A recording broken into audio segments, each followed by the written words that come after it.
The transport ship shuddered as it docked with Kepler Station, and Hyunwoo Kim pressed his face against the small window to get his first look at the Galactic Military Academy. The massive structure stretched for kilometers in every direction, its metallic surface gleaming under the light of 3 distant stars. Ships from dozens of worlds were docked at various ports, each one different from the last. Some looked like crystalline spears, others resembled flowing liquid metal, and a few seemed to be made of pure energy contained in geometric shapes. Hyunwoo picked up his single bag and walked toward the exit. The bag contained everything he owned now: a few changes of clothes, some personal items, and his military discharge papers from Earth. Most of the other passengers had multiple containers of equipment, some requiring anti-gravity platforms to move. He had wondered about that during the long journey, but now he was about to find out why. The docking bay was filled with students from across the galaxy. Hyunwoo had seen pictures and videos of other species before, but seeing them in person was different. A group of tall, crystalline beings stood near one wall, their bodies catching and splitting the station's lights into rainbow patterns.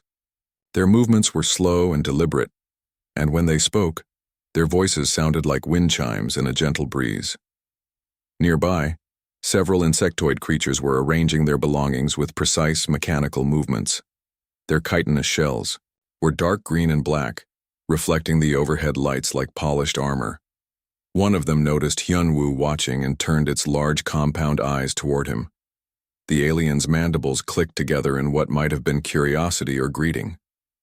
Floating sphere of contained gas drifted past, leaving a trail of sweet-smelling vapor. Through the transparent containment field, Hyunwoo could see swirling colors that seemed to pulse with the being's thoughts.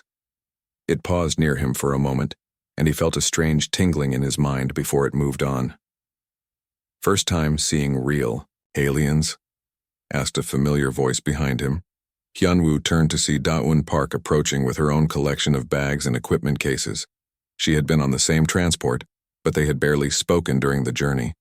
Like him, she was human, but unlike him, she was here as a student of xenobiology rather than military training. "Yeah," he admitted. "It's different than the videos back home." "Wait until you see what they can do," Da-eun said, nodding toward the other students. "I've been studying their species for years, but seeing them in person is incredible."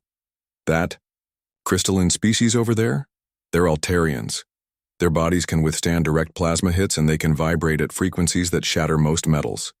She pointed to the insectoid group. "Those are from the hive worlds.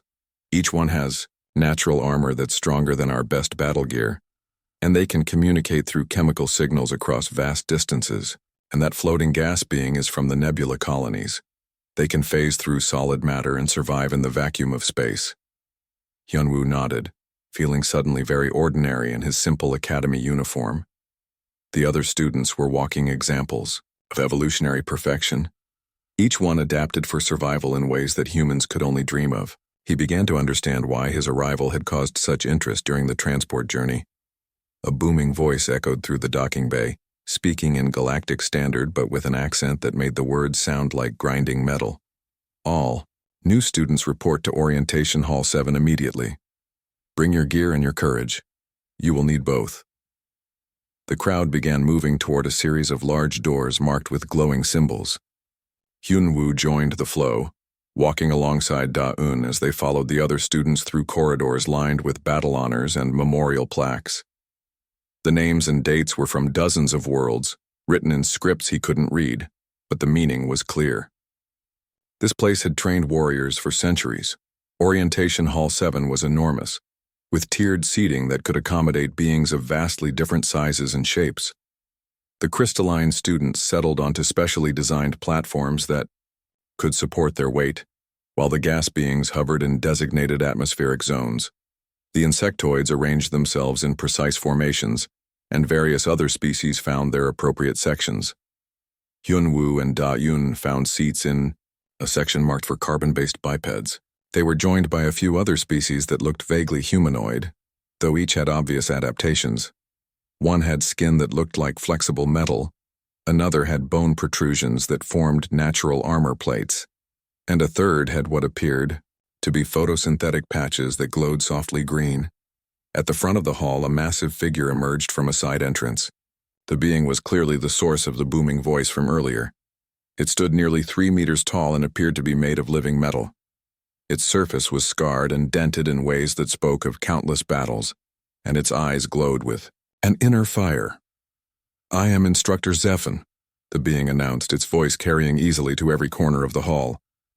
"I am a Titanoid from the Forge Worlds, and I have been training warriors for 200 of your standard years. Some of you will succeed here and go on to defend your worlds with honor. Others will fail and return home with new respect for what it means to be a warrior."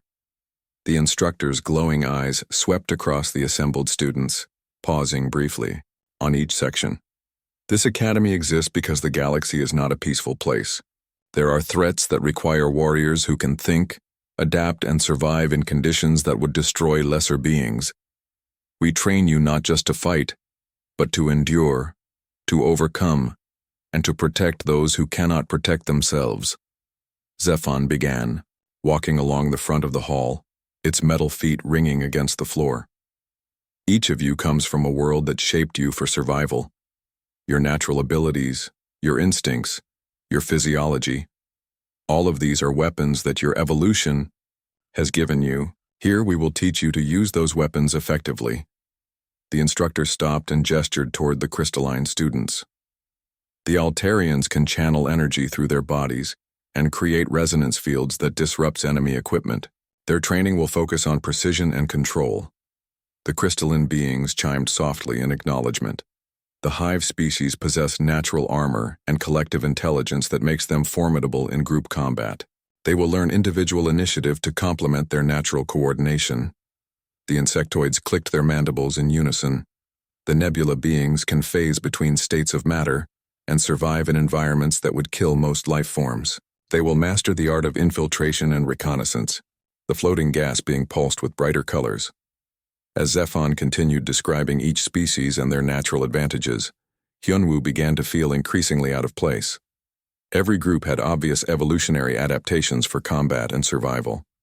Natural armor, energy projection, enhanced senses, collective intelligence. The list went on and on. Finally, the instructor's glowing gaze fell on the human section. "And we have 2 representatives from Earth classified as a Class 12 Deathworld in our databases. Humans are interesting. Your species appears to lack any obvious evolutionary advantages for combat. No natural armor, no energy projection. Capabilities. No enhanced physical attributes that our sensors can detect." A murmur ran through the hall as hundreds of alien eyes turned toward Hyunwoo and Da-un. Some of the sounds seemed curious, others skeptical, and a few almost pitying. "However," Zephan continued, raising one massive metallic hand for silence, "Earth is classified as a death world for good reason. Something about your planet produces survivors, even if we don't immediately understand how. We will be very interested to see what you can accomplish here." The orientation continued with practical information about schedules, equipment requisitions, and academy regulations. Hyunwoo listened, but part of his mind was still processing the looks he had received from the other students. They saw him as the weak link, the being who had somehow ended up in a place designed for natural-born warriors. After the orientation ended, students began moving toward equipment distribution centers to collect their training gear. Hyunwoo watched as the crystalline Altarians received resonance dampeners and harmonic focusers.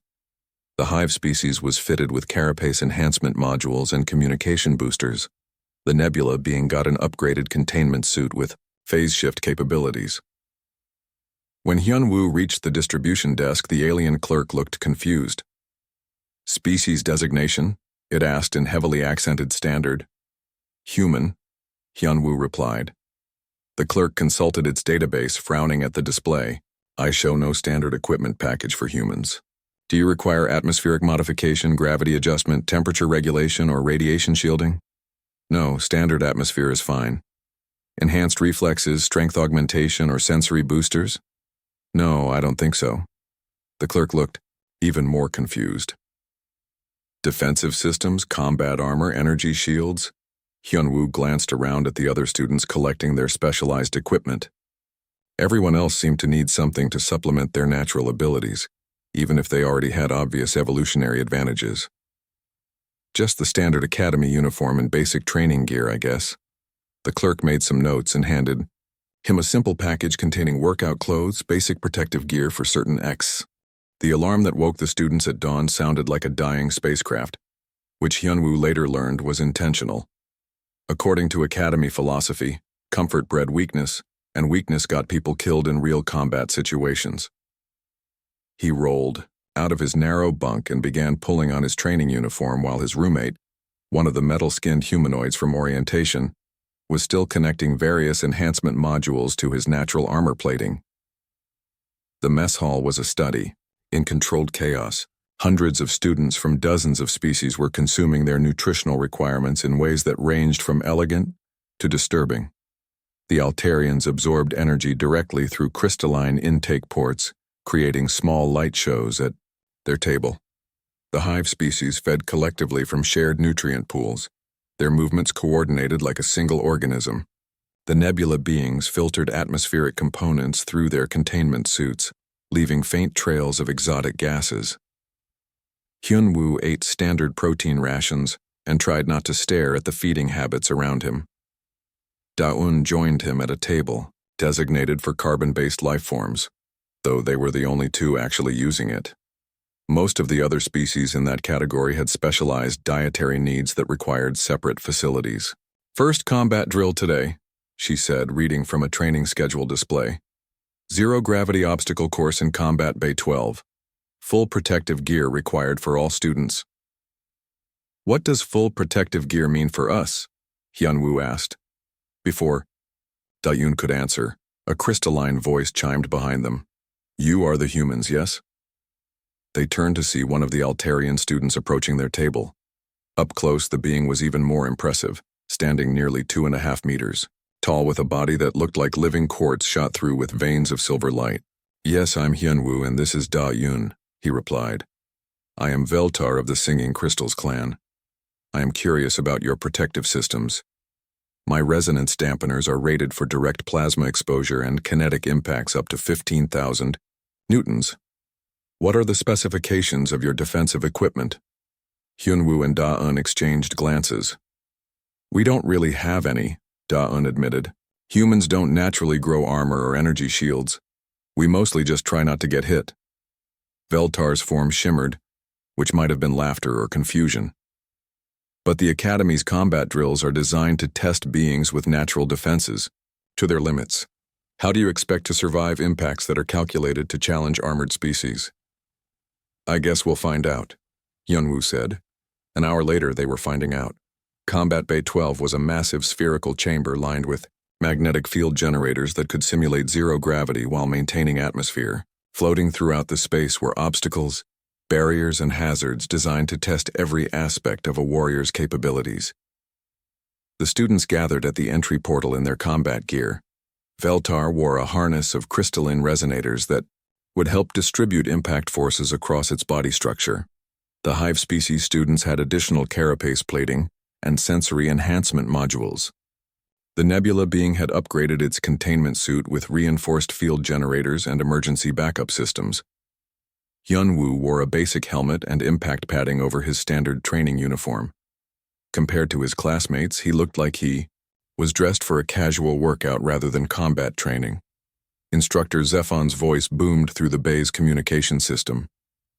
Today's exercise will test your ability to navigate hostile environments while under fire.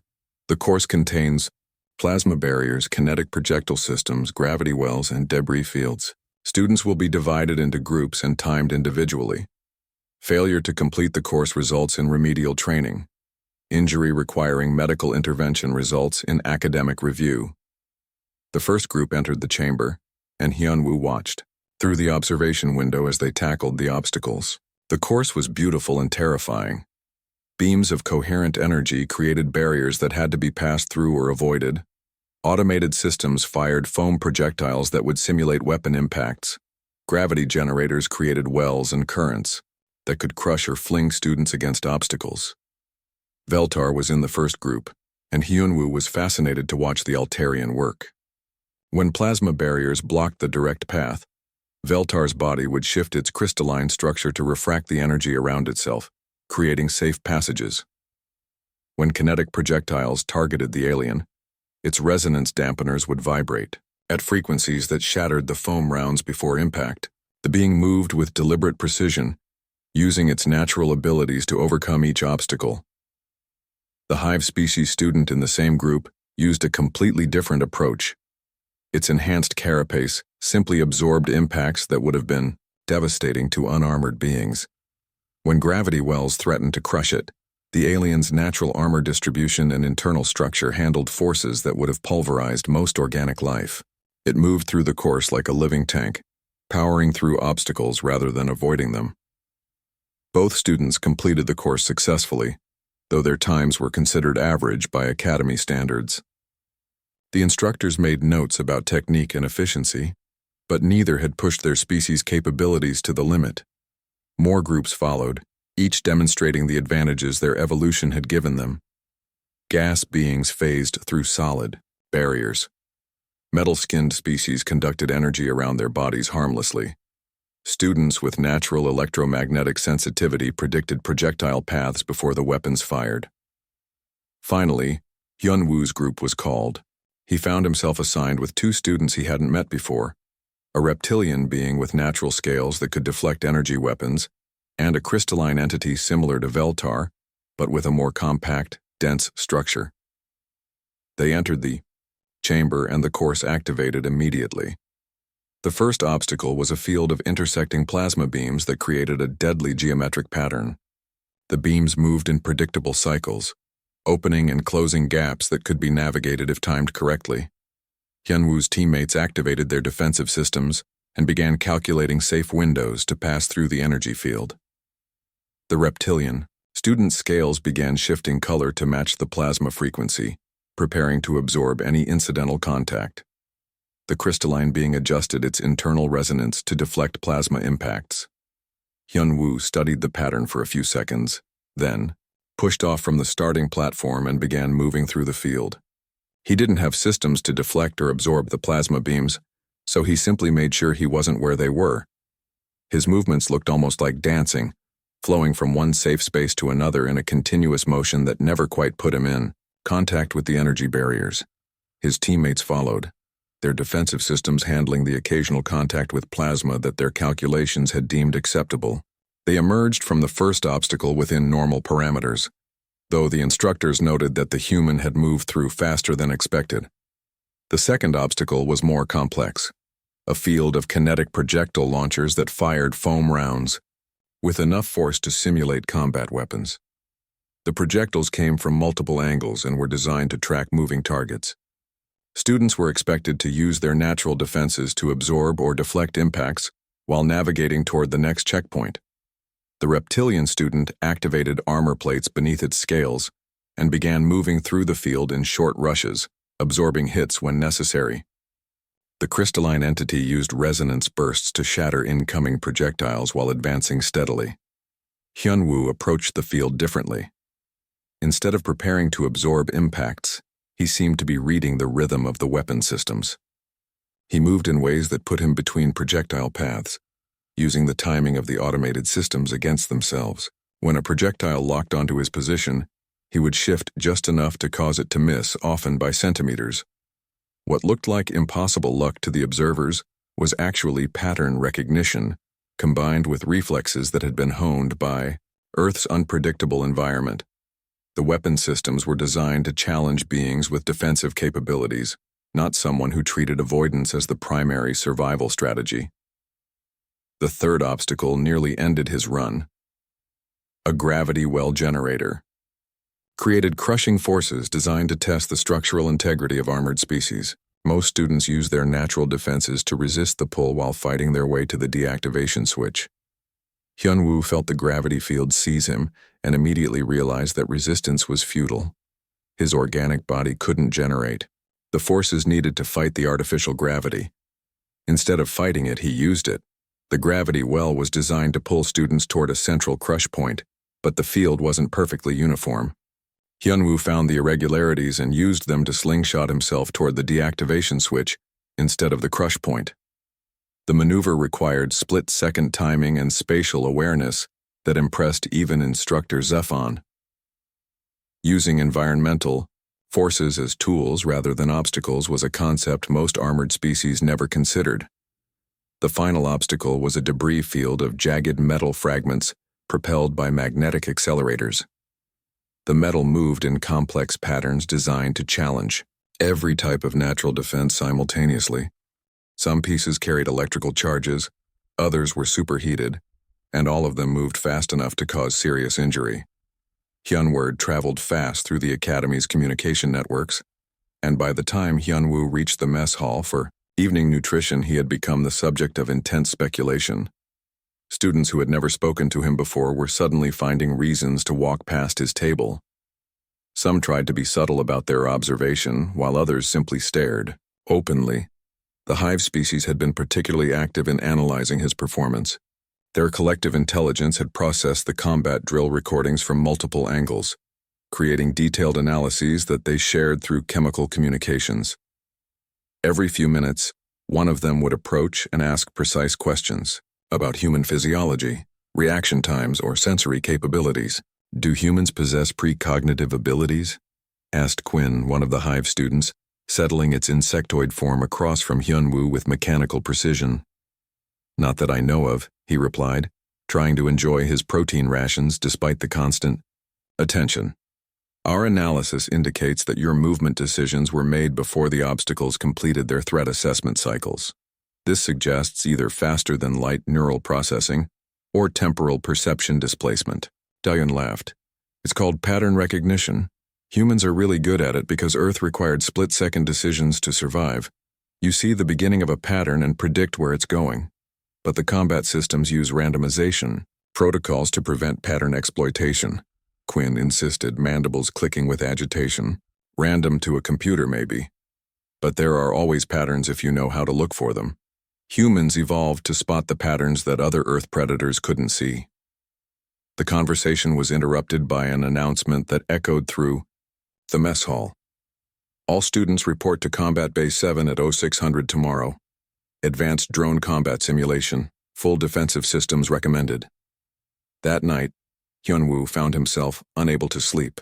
Through the thin walls of his quarters, he could hear other students testing their equipment, running diagnostic checks, and consulting with their homeworlds about optimal configuration settings.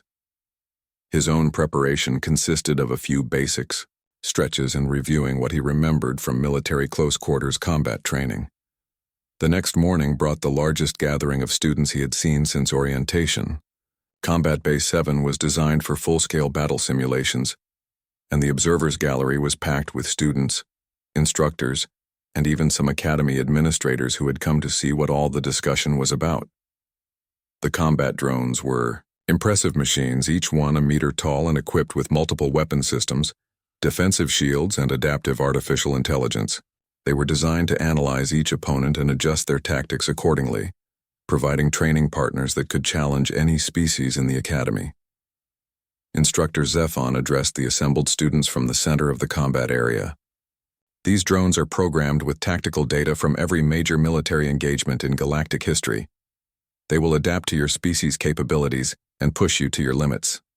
Each student will face 3 drones simultaneously for a duration of 10 minutes. Your objective is survival, and if possible, disabling your opponents." The first student to enter the combat area was Veltar. The Altarian's crystalline form caught the arena lights as it took position in the center of the space.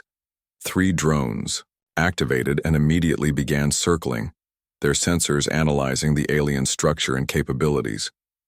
The drone's tactical computers quickly identified Veltar as an energy-based life form with crystalline defensive matrices. They deployed sonic disruptors calibrated to shatter crystal structures and began their attack. Veltar responded by shifting its internal resonance to counter the sonic weapons, creating a beautiful but deadly light show as energy cascaded across its surface. The battle was impressive to watch. Veltar used its natural ability to refract and redirect energy, turning the drone's weapons against each other. When the machines adapted by switching to kinetic projectiles, the Altarian created harmonic barriers that deflected the physical attacks. The engagement showcased exactly why crystalline species were considered excellent warriors. Veltar successfully disabled one drone and survived the full 10 minutes, though its crystalline structure showed stress fractures from the sustained combat. The performance was rated as excellent by Academy standards. Next came Quinn and the other Hive species students. The drones identified them as heavily armored collective intelligence organisms and deployed acid projectors and electromagnetic pulse, weapons designed to disrupt both their natural carapaces and their chemical communication networks. The Hive students fought as a perfect unit, their movements coordinated through pheromone signals that allowed them to act as a single organism, with multiple bodies. When the drones tried to isolate individual students, the group's collective intelligence predicted the strategy and countered it. They disabled all 3 drone units through precise teamwork and sustained minimal damage. The nebula being faced, drones equipped with containment disruptors and electromagnetic nets designed to prevent phase shifting. The gaseous alien had to rely more on mobility than its usual intangibility, creating a dynamic battle that showcased the species' adaptability when their primary advantages were neutralized. Each engagement followed the same pattern. The drones analyzed their opponent, selected appropriate countermeasures, and provided a challenging but fair fight, calibrated to test that species' natural abilities. The artificial intelligences had tactical data on every known warrior race in the galaxy. Finally, it was Hyunwoo's turn. He walked into the combat area wearing the same basic protective gear from the previous day. The observers' gallery had filled beyond capacity, with students finding creative ways to get a view of what many were calling the most anticipated training session in Academy history. The 3 drones activated and began their analysis routine. For several seconds, they circled Hyunwoo while their sensors gathered data. Then something unusual happened. The drones paused their attack preparation and began running extended diagnostic cycles. In the observers' gallery, Da-Un realized what was happening. "They don't know what he is," she whispered to Veltar. The Academy's combat drones were programmed with tactical data from thousands of species and millions of combat encounters. But humans had been absent from galactic civilization for over a century, and their combat doctrine wasn't in the machine's databases. The artificial intelligences were trying to categorize Hyunwoo based on his apparent lack of natural defenses. Finally, the drones classified him as an unarmored humanoid with standard organic capabilities and selected their most basic weapon loadouts. They deployed simple kinetic projectiles and low-power energy weapons, the kind used for training new recruits who hadn't yet developed their natural defensive abilities.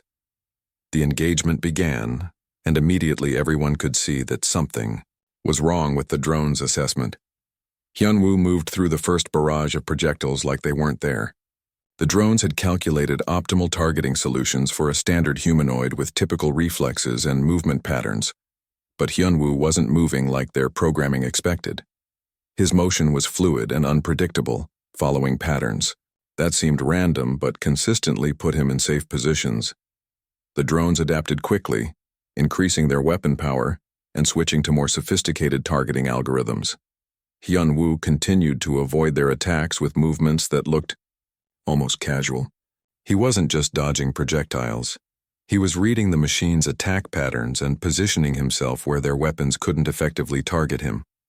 What amazed the observers most was his endurance. Other students had fought defensively, using their natural armor or energy shields to absorb attacks while looking for opportunities to counterattack. Hyunwoo was in constant motion, maintaining maximum evasion for minutes at a time without any apparent fatigue. The drones continued, escalating their response. They deployed weapons designed for heavily armored opponents, reasoning that their target must possess defensive capabilities their sensors couldn't detect. Energy beams that could melt crystalline structures and kinetic rounds that could penetrate. Carapace armor filled the combat area. Hyunwoo adapted his movement to match the increased threat level. His evasion patterns became more complex, incorporating 3-dimensional maneuvers that used the chamber's walls and ceiling as surfaces to redirect his momentum. He seemed to be treating the drone weapons as environmental hazards rather than targeted attacks. At the 6-minute mark, something unprecedented happened. The drone's adaptive programming began malfunctioning. Their artificial intelligences were designed to analyze opponent capabilities and adjust accordingly, but they couldn't analyze capabilities that didn't appear to exist. Hyunwoo showed no armor, no energy projection, no enhanced physical attributes, yet he was avoiding attacks that should have been impossible to dodge. The machines began cycling through their entire tactical database, trying to find a classification that matched what they were observing. The constant recalculation and adaptation was straining their processing systems, causing delayed reactions and targeting errors. Hyunwoo noticed the change. 3 weeks after the drone incident, Academy administrators made an unprecedented decision. The regular training curriculum wasn't providing adequate assessment data for their human student, so they accelerated his progression to the Academy's ultimate test, the Crucible of Sorrows. The announcement came during morning instruction period. Instructor Zephon's metallic voice carried across the lecture hall with unusual gravity. The Crucible of Sorrows will commence in 72 hours. Participating students should complete their equipment preparations and psychological conditioning immediately. This trial has a 40% completion rate and a 15% casualty rate. Murmurs of excitement and anxiety rippled through the assembled students.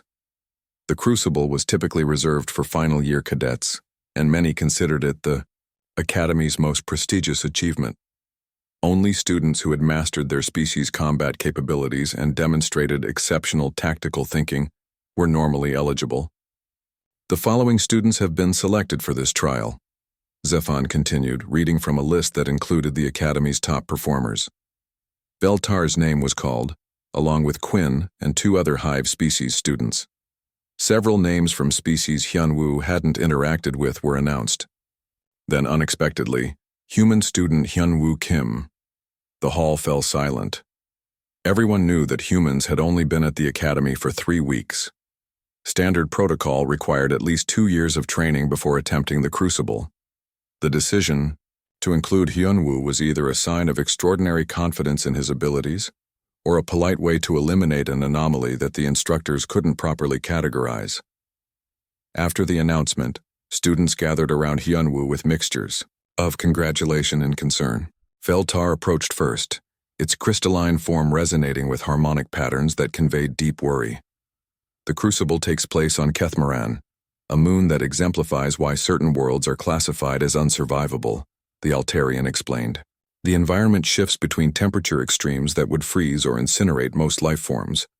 The atmosphere contains compounds that corrode standard materials and disrupt electronic systems. The native predators evolved specifically to hunt armored prey. How long does it last? Hyunwoo asked. 7 standard days. Students are deployed in different locations with minimal supplies and must survive while completing tactical objectives. The trial simulates the conditions of the siege of Tharkonian Prime, where Alliance forces were stranded on a hostile world for months. Quinn's mandibles clicked with what Hyunwoo had learned to recognize as extreme agitation. The trial is designed for beings with advanced defensive capabilities. My carapace enhancement systems are rated for temperatures between -200 and +300 degrees. Without similar protection, organic tissue would not survive the first day. That evening, Dahyun helped Hyunwoo prepare his equipment. The Academy's quartermaster had provided him with a standard survival kit, basic atmospheric processor, thermal regulation clothing, emergency shelter, and standard rations. Compared to the advanced environmental suits his classmates were testing, his gear looked primitive. "Are you sure about this?" Dahyun asked as they reviewed the equipment checklist. The Academy administrators might be testing whether humans have hidden capabilities they haven't detected. If you don't, this could be extremely dangerous. "I don't think we have hidden capabilities," Hyunwoo replied. "But maybe that's the point. Everyone else is preparing to survive something that's designed to kill them. I'm preparing to adapt to whatever I find there." The transport to Kethmaran took 12 hours, giving the selected students time to make final preparations and review tactical data about their destination. The moon was a nightmare of environmental extremes. Radioactive storms, temperature swings that could shatter most materials, and an ecosystem that had evolved under conditions that would destroy most known life forms. Through the transport's viewports, Kethmaran looked like a vision of hell. The surface was scarred by massive storms that threw debris the size of buildings through an atmosphere that glowed with toxic energy. Lightning strikes occurred constantly, some lasting for minutes at a time. The native predators are called Voidstalkers. Instructor Zephon briefed them as they approached the moon. They hunt primarily by detecting the electromagnetic signatures of technology and the heat signatures of armor systems. They are approximately 4 meters long, possess natural stealth capabilities, and their bite can penetrate most known defensive materials. The other students checked their equipment one final time. Veltar's environmental suit included resonance dampeners that would mask its crystalline energy signature. Quinn's gear incorporated pheromone scrubbers to prevent the hive species chemical communications from attracting predators. Each student had protection systems specifically designed for their species' vulnerabilities. Hyunwoo checked his basic atmospheric processor and thermal clothing. His equipment had no electromagnetic signature to detect and generated minimal heat. If the briefing was accurate, he might actually be harder for the predators to locate than his heavily equipped classmates. The students were deployed at separate locations across Kethmaran's primary continent. Each received coordinates for tactical objectives that would require them to traverse different types of hostile terrain, while avoiding or confronting the native predators.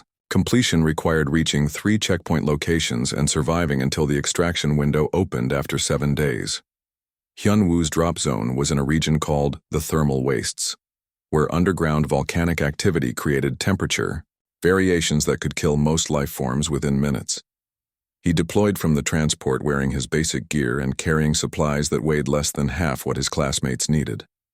The first sensation as he hit the ground was the wind. It howled across the landscape with enough force to knock over most beings, carrying particles of debris that would sandblast exposed surfaces. The air itself tasted of metal and ozone, and he could feel his atmospheric processor working at maximum capacity to filter breathable atmosphere from the toxic environment. His first checkpoint was 30 kilometers away across terrain that shifted between freezing wasteland and superheated volcanic fields. According to the briefing materials, students typically required 2 days to reach their first objective due to the need for frequent equipment maintenance and environmental adaptation. Hyunwoo began walking immediately. The thermal clothing regulated his body temperature effectively, and his simple equipment showed no signs of the system failures that plagued more complex gear in Kethmaran's hostile environment. When the ground temperature spiked to levels that would melt most metals, he found rock formations that provided shade and thermal insulation. When freezing storms struck with enough force to shatter crystalline structures, he found shelter in caves and waited for the weather to pass. Most importantly, he began to understand the moon's patterns.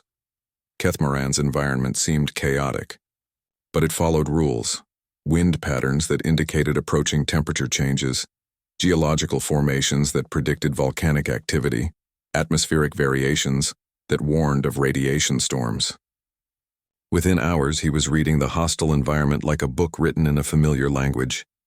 The first Voidstalker found him on the second day.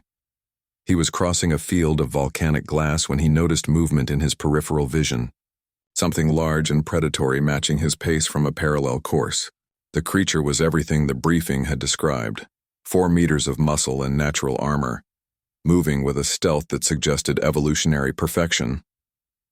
Hyunwoo stopped walking and waited. The Voidstalker was clearly confused by his behavior.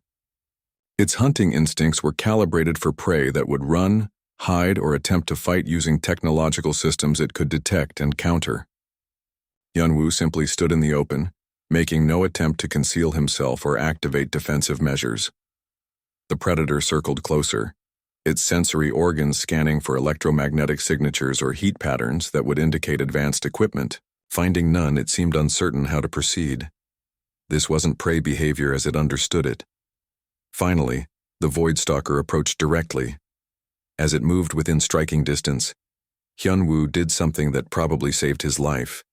He acknowledged the predator as another apex species and showed neither fear nor aggression. He stood his ground without challenging the creature, communicating through body language that he was neither threat nor easy prey. The moment stretched for nearly a minute before the Void Stalker moved away. It had evolved to hunt technological civilizations, beings who relied on equipment that created detectable signatures. An organic creature that moved confidently through the hostile environment without technological assistance wasn't registering as appropriate prey.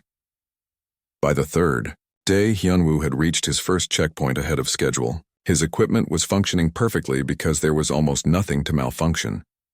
His thermal regulation clothing had no complex systems to break down.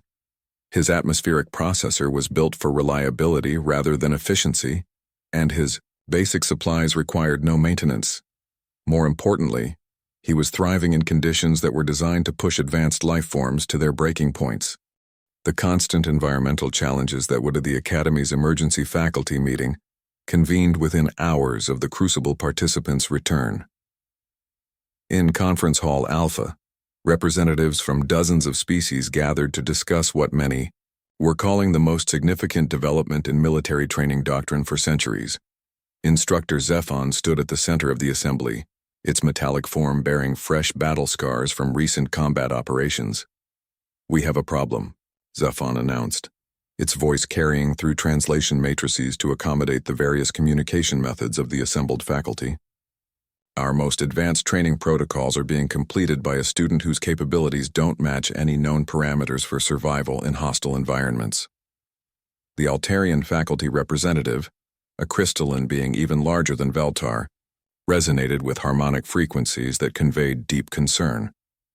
"The human student has demonstrated performance levels that exceed those of species with millions of years of evolutionary advantages. This suggests either measurement errors in our assessment protocols or fundamental gaps in our understanding of survival capabilities." "There are no measurement errors," replied the Hive Collective's faculty delegate, its voice carrying the authority of thousands of linked minds. "Our analysis of the human's performance indicates efficiency ratings that approach theoretical maximums for organic systems. The student is achieving optimal results with minimal resource expenditure."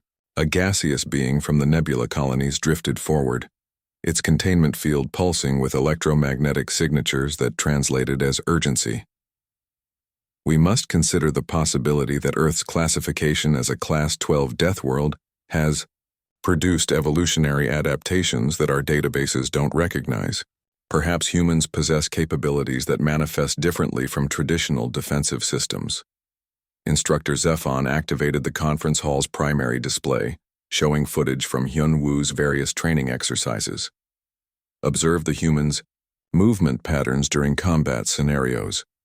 Note the absence of defensive postures or protective behaviors that characterize other species.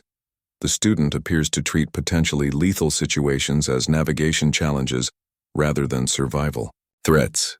The footage showed Hyunwoo flowing through plasma barriers, evading kinetic projectiles and traversing hostile environments with movements that looked almost casual. Compared to other students' careful, defensive approaches, his style seemed reckless until the results were analyzed. "The student's approach violates fundamental principles of military doctrine," observed the faculty member from the Forge Worlds, its metal-enhanced voice grinding like industrial machinery. "All effective combat training is based on maximizing defensive capabilities while seeking tactical advantages. This human maximizes mobility while minimizing defensive preparations." "Yet the results speak for themselves," Zephon replied. "The decoy human has achieved performance ratings that exceed our most advanced students, using equipment that we would classify as inadequate for basic training exercises." The discussion continued for hours, with faculty members from across the galaxy proposing theories about human capabilities. Some suggested hidden technological enhancements, others theorized about psychic abilities or temporal perception shifts. A few proposed that humans might possess quantum-level awareness that allowed prediction of probability outcomes. Finally, the assembly requested a formal presentation from the Academy's Xenobiology Department. Dayon Park was called to provide expert testimony about human evolutionary history and physiological capabilities. Standing before the assembled faculty of the galaxy's premier military institution, Dayon felt the weight of representing her entire species. The translation matrices carried her words to dozens of communication systems as she began her presentation. Honored instructors, the key to understanding human capabilities lies not in what humans possess, but in what they were forced to overcome. Earth's classification as a Class 12 death world isn't based on a single environmental threat, but on the planet's history of constant, unpredictable change. The display showed images of Earth's geological and climatological history: ice, ages, volcanic epochs, asteroid impacts, and mass extinction events. Every few million years, Earth's environment would shift dramatically enough to eliminate most life forms. The species that survived weren't the ones best adapted to specific conditions, but the ones capable of adapting to any conditions. Faculty member from the Crystal Worlds resonated with skeptical frequencies. Adaptation requires time for evolutionary development. Rapid environmental changes should result in extinction, not enhanced capabilities. That's exactly why human evolution took a different path, Dion explained. Instead of developing specialized advantages for specific environments, humans evolved general-purpose capabilities that could handle unpredictable situations. We call this adaptive intelligence, the ability to analyze new situations quickly and develop effective responses without prior experience. She activated new displays showing human neurological and physiological systems. Human brains evolved to process massive amounts of environmental data simultaneously and identify patterns that predict future changes. Human reflexes evolved to respond to threats faster than conscious thought can analyze them. Human endurance evolved to maintain peak performance under stress conditions that would exhaust most life forms. But humans lack natural armor, energy projection capabilities, or enhanced physical attributes, protested the Hive collective representative. Because those advantages would have been liabilities on Earth, Daon replied. Fixed advantages become disadvantages when environments change rapidly. A species adapted for cold climates dies when the planet warms. A species evolved for specific prey sources dies when those sources disappear. Earth taught humans that survival depends on flexibility, not specialization. The gaseous faculty member pulsed with colors that indicated understanding. The human approach to survival challenges is fundamentally different from species that evolved stable advantages. Instead of using superior capabilities to overcome obstacles, humans analyze obstacles to find solutions that don't require superior capabilities. Exactly, Daeyeon confirmed. Hyunwoo isn't succeeding because he's stronger or faster or more advanced than other students. He's succeeding because he approaches challenges differently. Where other species ask, how can I use my advantages to overcome this obstacle? Humans ask, how can I navigate this situation without needing advantages? Instructor Zifan studied the data with intense interest. This suggests that traditional military training doctrine may be fundamentally flawed for species with adaptive capabilities. Our protocols are designed to enhance existing advantages, but humans appear to benefit more from learning to work without advantages. The implications of this realization rippled through the faculty assembly. For centuries, galactic military doctrine had focused on maximizing each species' natural capabilities, enhancing Altarian energy manipulation, improving hive collective coordination, strengthening crystalline defensive matrices. The concept of training students to succeed without relying on their inherent advantages was revolutionary. We propose establishing an experimental curriculum track, announced the Academy's commandant, an ancient being whose species had contributed to galactic military doctrine for millennia. We will call it Deathworld Combat Principles, and it will focus on adaptive response training rather than capability enhancement. The new curriculum was implemented immediately, with Hyunwoo serving as the primary instructor despite being technically still a student. His first class included volunteers from every major species at the Academy, all eager to understand how someone without apparent advantages could outperform beings with millions of years of evolutionary optimization. The initial lessons were revelatory. Hyunwoo taught his students to ignore their natural defensive capabilities and focus instead on avoidance and adaptation. Crystalline beings learned to move fluidly instead of relying on energy deflection. Armored species discovered mobility techniques they had never considered necessary. Gas beings found that maintaining coherent form through conscious control was more effective than depending on containment technology. The strongest defense, Hyun-woo explained to his mixed species class, is not being where the attack expects you to be. The most effective armor is not needing armor. The best weapon is understanding your environment well enough that it works for you instead of against you.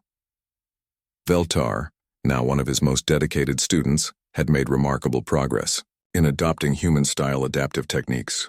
I begin to understand why your species survived Earth's chaos, the Altarian chimed during a training session. You learned that relying on specific advantages makes you vulnerable when those advantages are compromised. More than that, Hyun-woo replied.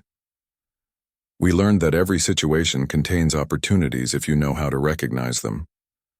Earth was hostile, but it was also rich with resources for anyone clever enough to use them. The same environmental pressures that killed other species taught us to find advantages everywhere. The success of the Deathworld Combat Principles program exceeded all expectations. Students who had previously struggled with adaptive scenarios began showing dramatic improvements. Most student